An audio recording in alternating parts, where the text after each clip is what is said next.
Илгери чуркоо мелдештерин уюштурган кичинекей бакалар болгон экен. Алардын максаты мунаранын чокусуна чыгуу болчу. Ошентип бүгүн кезектеги сынак башталды. Токойдун ар бурчунан көрөрмандар бакалардын ийгиликсиздигин көрүп, аларды шылдыңдоо үчүн чогулушту. Анткени бул иш оңой эмес болчу.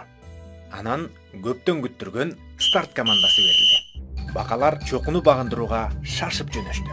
Ошондо токой конокторунун шылдыңдоолору башталды. Бул өтө эле кыйын. Алар эч качан чокуга чыга алышпайт. Бул мунара өтө бийик экен. Мүмкүн эмес деп кыйкырып жатышты. Айткандай эле бакалар биринин артынан бири кулай баштады. Өтө шамдагайлары кайра чыгууга аракеттенип, улам секирип, улам кулап жатышты.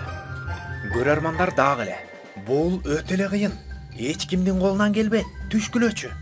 Силер эмне бүркүт болуп кеттиңерби? Силер бака экениңерди унутпагыла. Силердин буттарыңар кыска. Силер андай эмессиңер, силер мындай эмессиңер деп шылдыңдап кыйкырып жатышты. Ушул сөздөрдүн бардыгын уккан шамдагай бакалар дагы мурдагыдай жулунбай, улам бирден мелдештен баш тартып жатышты.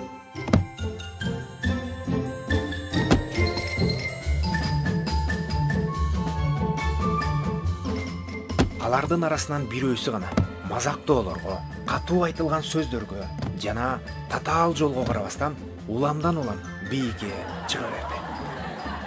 Дуулдаган көрүүчүлөрдүн деми басаңдап, унчукпай карап туруп калышты. Акыры жеңүүчү бака мунаранын чокусуна чыгып, өзү көздөгөн максатына жетип, чокуну багындырды. Баякыл чурулдаган көрүүчүлөр бул кичинекей бака мынчалык бийик жана ушунчалык тик мунаранын чокусуна кантип чыга алды деп бири-бирин таң кала карап жатышты. Анан жеңүүчү жерге түшүп келгенде, ага атаандаштарынын бири келип, "Айтсаң, сен муну кантип кылдың? Мунун сыры эмнеде?" деп сурап калды. Баягыл чокуну багындырган бака эч нерсени түшүнбөгөндөй унчукпастан басып кетти. Ошондо аны жакшы тааныган кошунасы, "Билесиңби, анын кулагы укпайт. Ал дүлөй" деп жооп берди. Замандаш, бул биздин кичинекей жеңүүчү бакабыз мүмкүн эмес экенин уккан жок. Мүмкүн эмес деген сөз өтө чоң сөз. Мүмкүн эмес бул чындык эмес. Бул жөн гана пикир. Мүмкүн эмес деген бул чечим эмес. Бул чакырык. Мүмкүн эмес бул өзүңдү сынап көрүү мүмкүнчүлүгү. Мүмкүн эмес бул түбөлүк эмес. Мүмкүн эмес нерсенин бардыгы мүмкүн.